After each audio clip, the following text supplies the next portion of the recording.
Hello and welcome to another episode of Conversation with Memo. For 2 decades, the international community has been pouring billions of dollars into what many would describe as a failed political project. I am, of course, speaking of the Oslo peace process. The 1993 Accords has delivered neither the peace that was promised or anything that can remotely be called a Palestinian state. A key feature of the Oslo process is the aid package received by the Palestinians to develop state institutions and lay the foundations of what was to be a two-state solution. The unchallenged and the ongoing entrenchment of Israeli occupation has made this all but impossible. Under Trump's so-called deal of the century, the focus has now shifted from ending Israel's occupation and any kind of political solution based around the parameters of international law. Instead, the offer on the table is an economic peace, some would say a bribe for the Palestinians to forego their rights in exchange for permanent Israeli presence. Is it now time to rethink the structure of international aid to Palestinians? Is it time for the international community to face up to the realities of the conflict, which they have avoided for all these years, and admit that no political process and no amount of aid will solve the issue unless it challenges the racist ideology that underpins endless military occupation? How should aid be managed and directed if donors turn their backs on the two-state solution? So to discuss these questions and more, I'm pleased to be joined by Dr. Jeremy Wildeman from the University of Ottawa in Canada. He's a specialist in global and Middle East politics, Canadian foreign policy, and has extensive knowledge and experience in the areas of state development and aid. Welcome to the show, Jeremy. Thanks, Nassim. If you don't mind me calling you Jeremy, so apologies to our viewers. Jeremy did warn us in advance. There's a fire alarm going on, just a test, but I think it should have ended by now. Has it ended? I think it's ended now. Yes. Oh, that's great. Okay, so if I may refer to you as Jeremy, to begin with, can you lay out for us the component of the Oslo process that relates to aid and paint a quick summary of what the accord was meant to achieve? Yeah, so what happened is that in the early 1990s, we had a new peace paradigm take hold. And it's not really a new one, but one became dominant in the early 1990s that has antecedents back to British colonial rule. And that was centered around the Oslo peace process, which happened also without coincidence as the communist bloc sort of disintegrated. And in that time, what happens is Western donors really step in. I'm not going to get into the political aspects of the Oslo peace process so much, but Western donors step in and start to give funding. And the model they use is what I describe as sort of a liberal, or even more appropriately at the time, neoliberal approach, which, as you mentioned, was meant to invest in Palestinian institutions, but also to make the Palestinians capitalist, to, like, specifically, there are terms used along this line, to catch, the idea is to catch the Palestinians up to Israel democratically so that Israel can have a partner for peace.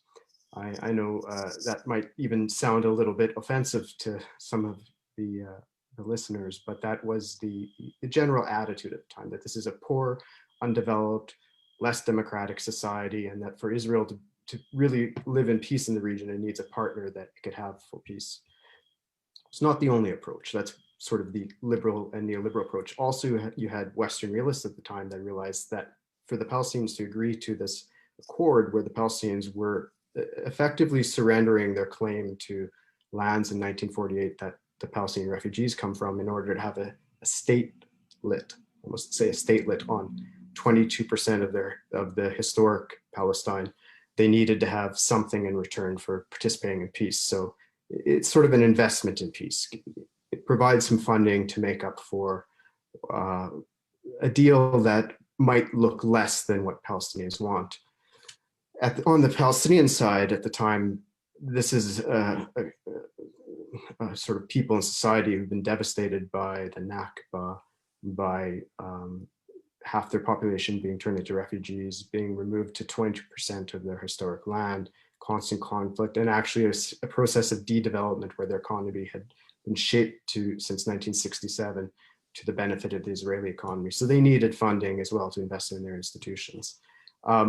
I would add there's a real irony that other sort of approach, the one Western approach that they needed to catch up the Palestinians, that this was expected of a people of Edward Said, of one of the more talented and educated populations that actually has built up many countries around the world. So really on the Palestinian side, what they needed were resources, and that was part of the agreement, is that if we participate in the peace process, we get resources in addition to political freedoms and the chance for self-determination. So I mean, you mentioned at the beginning that you want to steer away from the political aspect of it, and also to an extent. To an extent, although that cannot be avoidable, of course. And you mentioned de-development. That's something we want to focus on today: the de-development of Palestinian economy. Oslo, as we know, was supposed to last 5 years, where all the final status issues were to be resolved within the framework of international law, but it didn't. Aid continued to be given despite the obvious failings of the Oslo process. We are now in 2020. What does, over 2 decades of a peace process that was meant to deliver peace, subsidize, so to speak, with billions of dollars of foreign aid, do to a country? What does it do when peace has not been delivered? You have 2 decades of aid dependence. What's it done to the Palestinian community? Well, yeah, when I say politics, avoiding sort of the political aspect of the peace process, I'm referring more to the peace plans that have been floated over the years, and there's sort of several variations that go back to the 1930s and 1940s. But politics is part of every aspect of aid in a conflict situation, and what I'd have to say is that about $40 billion have been given since the early 1990s, where Western donors have been the biggest donors. That money wouldn't be being given still if there were not some purpose, if we weren't having some sort of success. So the success is clearly not what we would consider the peace process, as in Israelis and Palestinians living in peace and prosperity, and there being really no need for foreign aid.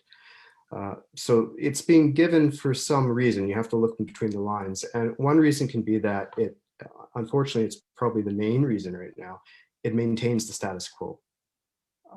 For Palestinians, the status quo is a dystopian nightmare. And if you're living in Gaza, hell. So it's not a positive status quo.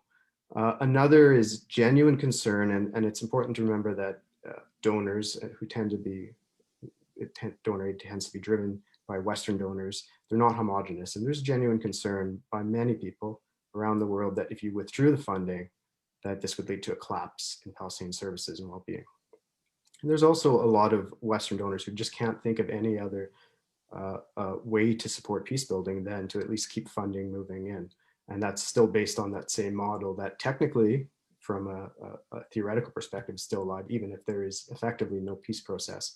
And we've seen annexation taking place officially more unofficially in the last few decades.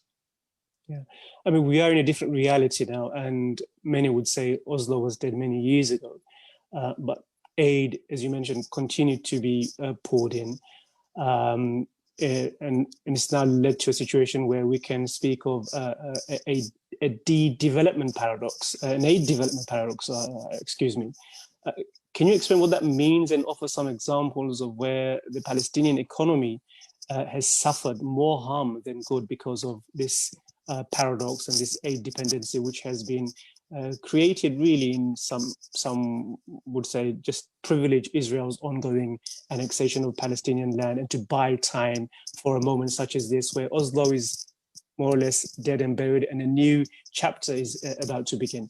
So, I mean, but in those 2 decades or so, what examples can you cite to show how the economy has been hollowed out and aid dependency has really destroyed Palestinian economy to some extent?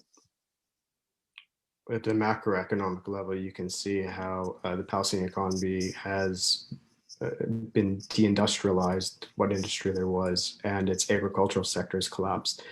agriculture and the ability to feed yourself is a fundamental point of security for any society. And right now there's very little investment and relatively a limited Palestinian agricultural economy, in particular because Palestinian agriculture takes place on the areas, about the 61% of the West Bank that we consider Area C.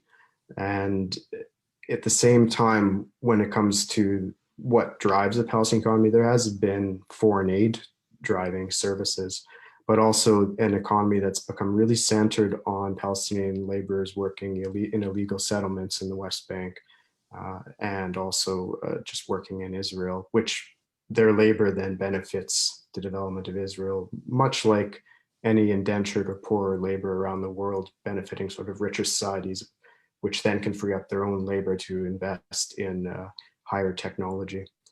So what has happened is the Palestinian economy was totally realigned towards Israel, and in particular in periods where there's been real lockdowns or closure.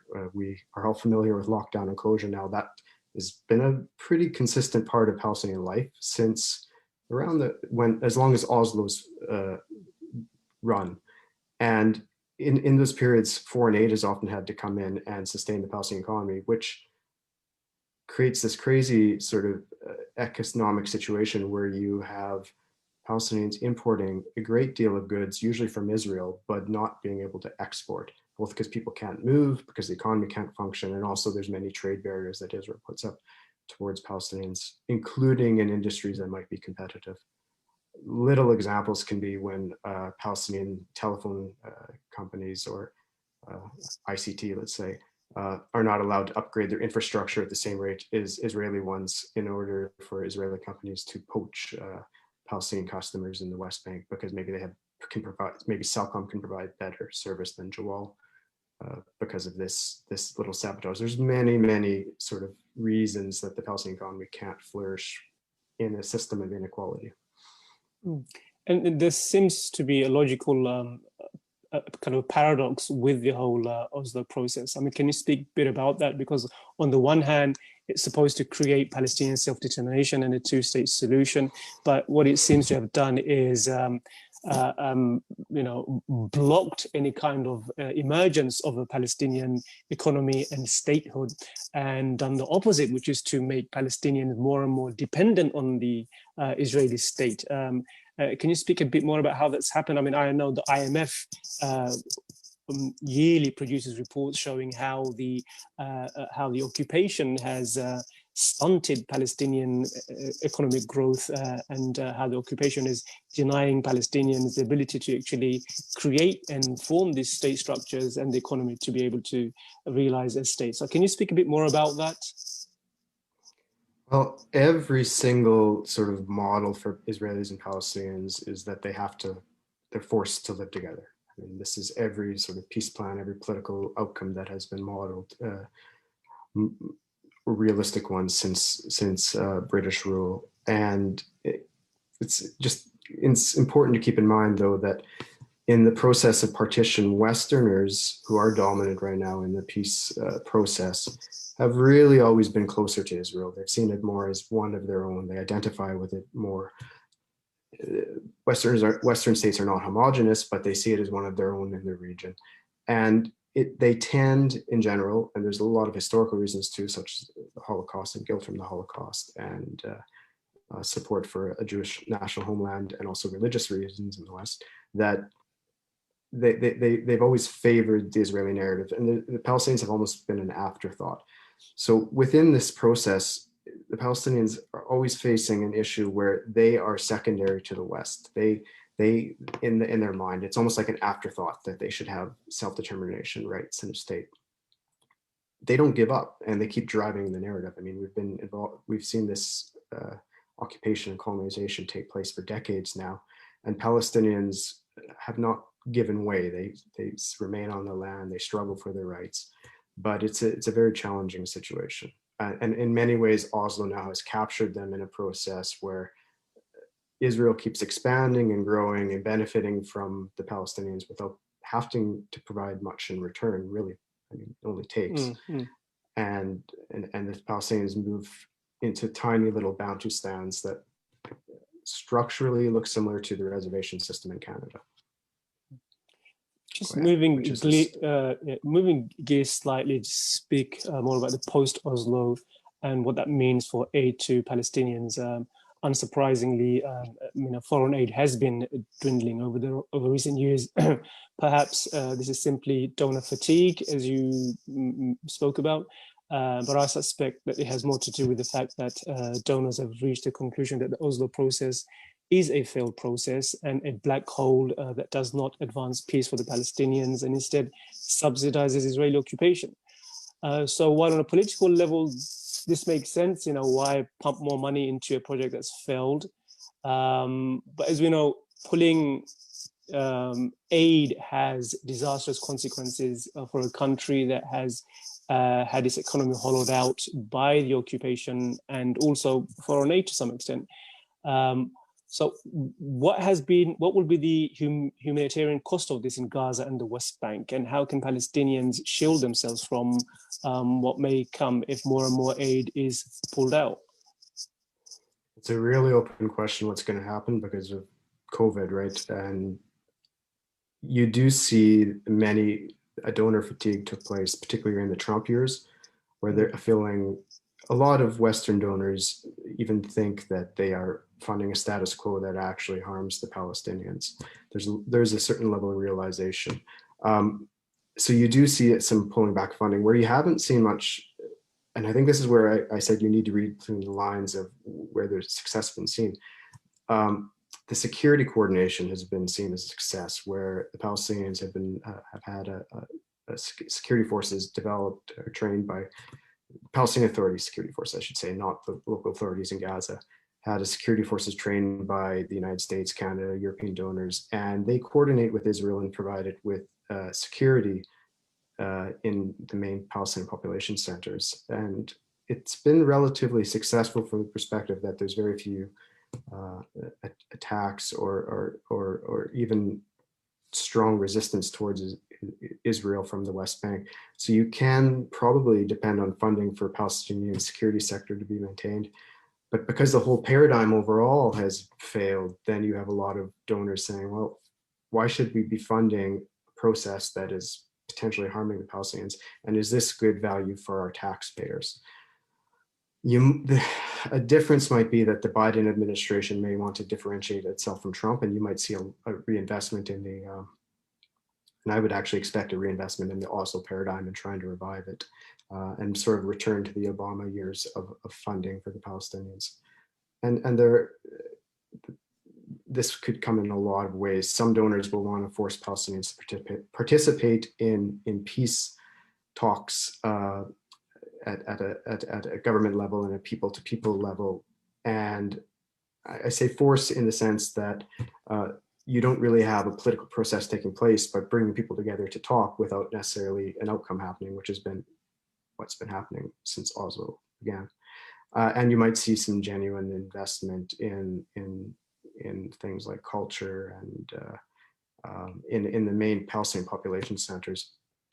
You probably won't see much funding for Area C because that is in general considered sensitive for Israel, and they tend to destroy a lot of the projects that are funded. Would it be fair to sum it up basically and say that all those aspects of funding which benefits Israel will probably continue and flourish, whereas those aspects of funding which is seen as advancing the Palestinian cause is going to suffer? Would it be fair to put it that way? To an extent, there'll be some. Not donors aren't uniform, and some will fund. Let's put it one way.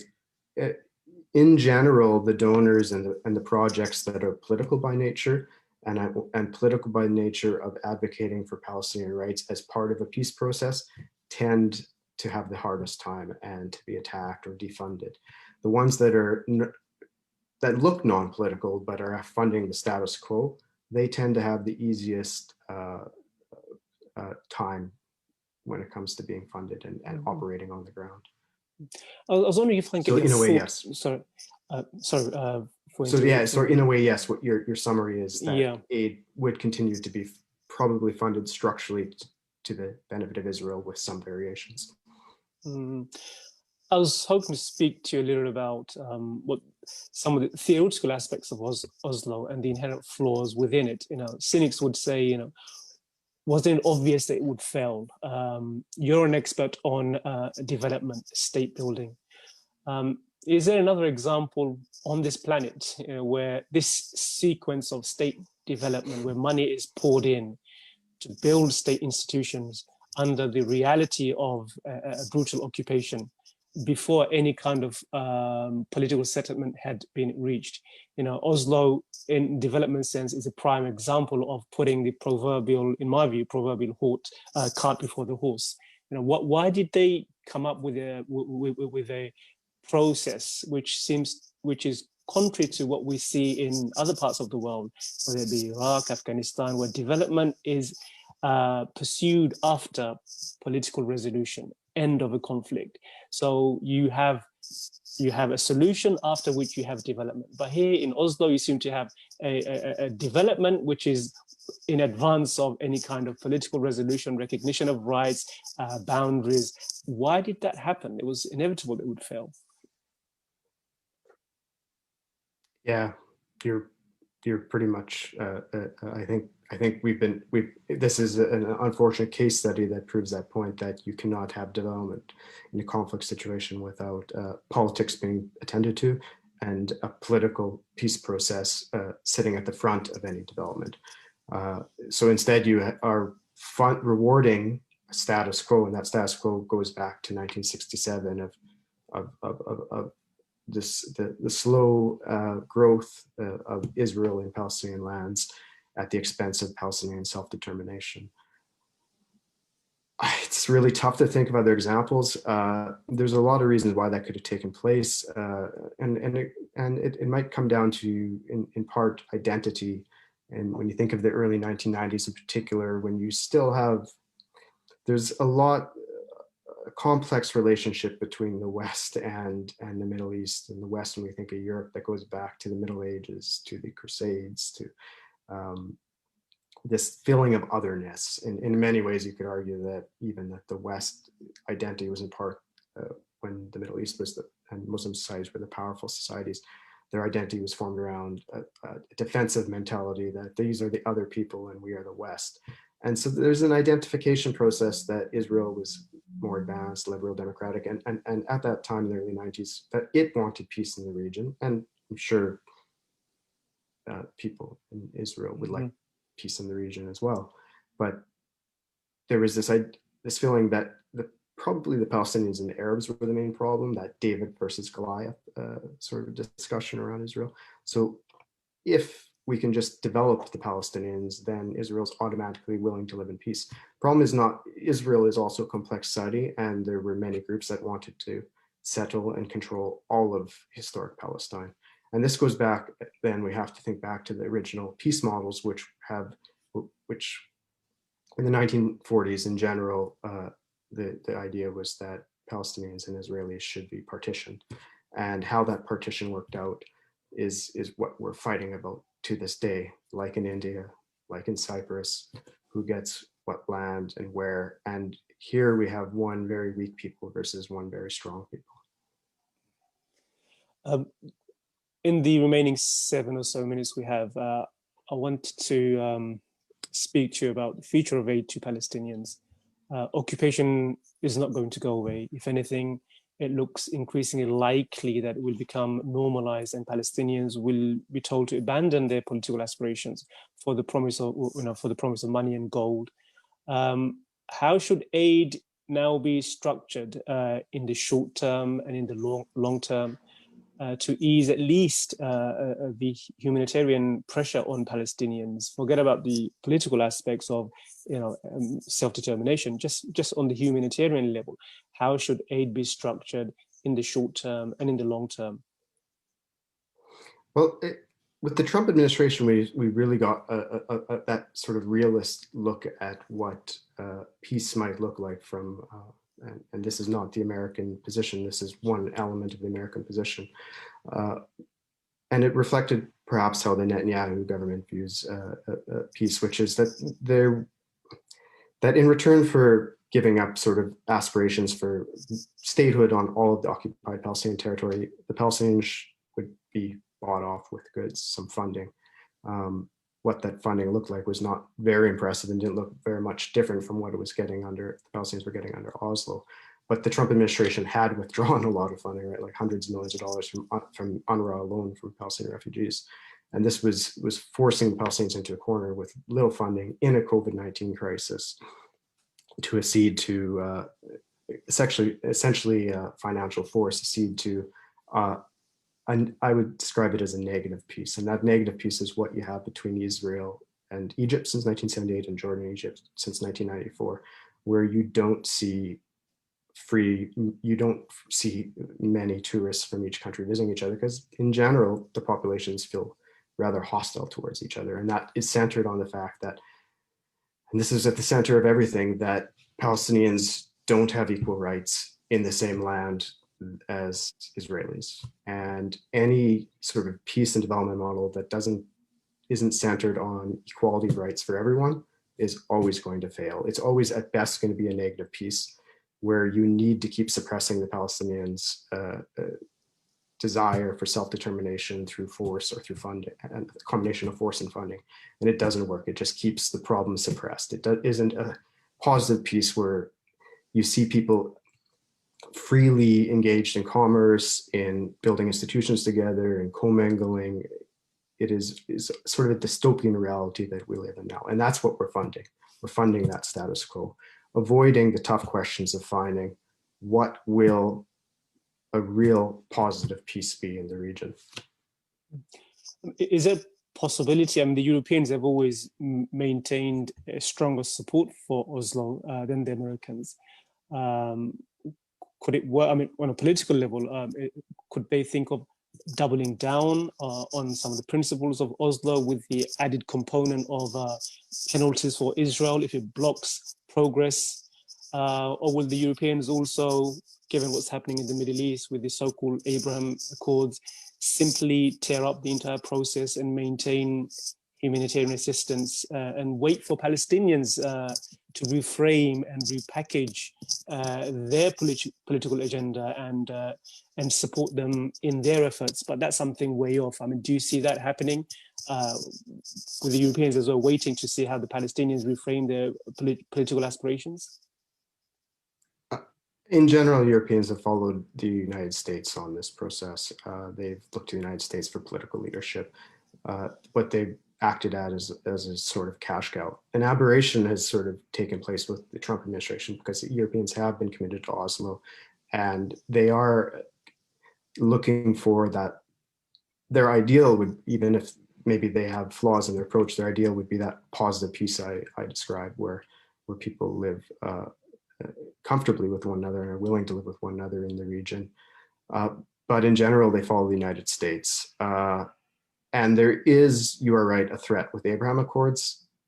Countries tend to look at each other as almost like people on the world stage, and they don't look necessarily within other countries. This is not universal, but in general, countries look at as governments are the main thing, and they don't look at movements within countries as being a priority. And they might just think, well, if a lot of regional countries are making peace with Israel, let's just move on from this. We've had enough. Since World War II, Israel and Palestine have been at the center of conflict in much of the United Nations issues. Can we just move on? We're tired.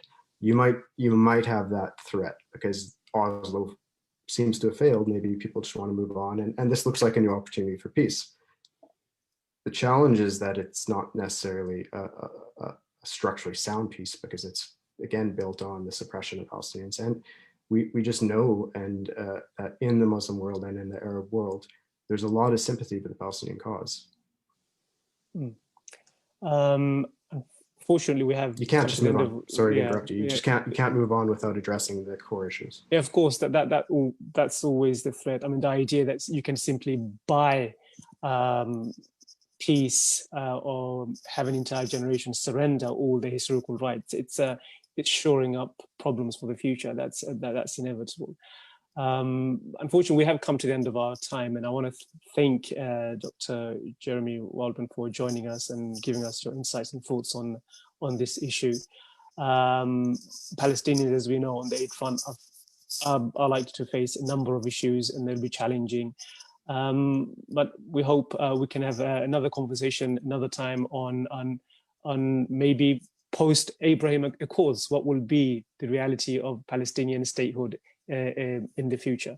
But that's for another time. I want to thank our audience at home for joining us and speak to you soon. Bye-bye. Cheers.